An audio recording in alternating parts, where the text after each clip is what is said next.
এবার জি7 সম্মেলনে নরেন্দ্র মোদীকে আমন্ত্রণ জানানো হয়নি। দীর্ঘ 6 বছরের মধ্যে এবারই প্রথম নরেন্দ্র মোদীর জি7 সম্মেলনে যোগদানের সুযোগ নেই। এমন তথ্য সামাজিক যোগাযোগ মাধ্যমে ছড়িয়ে পড়ার পর ভারতসহ বিভিন্ন মহলে প্রশ্ন উঠেছে, হঠাৎ কি এমন হলো যে তাকে এবার আমন্ত্রণ জানানো হয়নি? যেখানে বিশ্বের প্রভাবশালী রাষ্ট্রপ্রধানরা থাকবেন, সেই মঞ্চে এবার নেই নরেন্দ্র মোদী। চলতি বছরে 15 জুন কানাডায় শুরু হচ্ছে জি7 সম্মেলন, যা চলবে 17 জুন পর্যন্ত।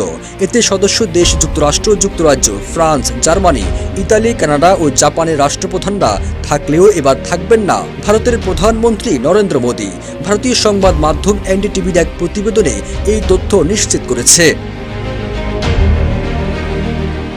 যদিও এই গোষ্ঠী সদস্য দেশ না হলেও ভারত 2019 সাল থেকে নিয়মিত সম্মেলনে অংশ নিচ্ছে। তবে ব্যতিক্রম ঘটেছে এবারের সম্মেলনে। নরেন্দ্র মোদীকে এই সম্মেলনে আমন্ত্রণ না করার পেছনে কারণ হিসেবে সামনে এসেছে দুই দেশের সাম্প্রতিক টানাপোড়েন। 2023 সালে সেপ্টেম্বরে কানাডার সাবেক প্রধানমন্ত্রী জাস্টিন ট্রুডো ভারতের বিরুদ্ধে অভিযোগ তুলেছিলেন খালিস্তানি বিচ্ছিন্নতাবাদী হরদীপ সিং নিজ্জর হত্যার সঙ্গে ভারতীয় সরকারি এজেন্ট জড়িত।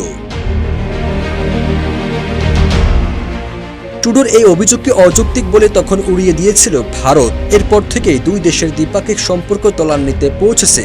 এতে কূটনৈতিক সম্পর্কেও হ্রাস পেয়েছে। বর্তমানে জি7-এর সভাপতি কানাডা এবার আয়োজক হিসেবে সম্মেলনের আয়োজন করেছে। এদিকে কানাডার নির্বাচনে কার্নির জয় দ্বিপাক্ষিক সম্পর্কের উন্নতির আশা জাগিয়ে তুলেছিল, কিন্তু দেশটির জনগণ মনে করছে সম্পর্ক এগিয়ে নেওয়ার জন্য এখনও সমস্ত ভিত্তি তৈরি হয়নি, যার প্রভাব পড়েছে এবার জি7 সম্মেলনে, যেখানে দুই দেশের সম্পর্কে টানাপোড়েনের কারণে আমন্ত্রণ জানানো হয়নি নরেন্দ্র মোদীকে।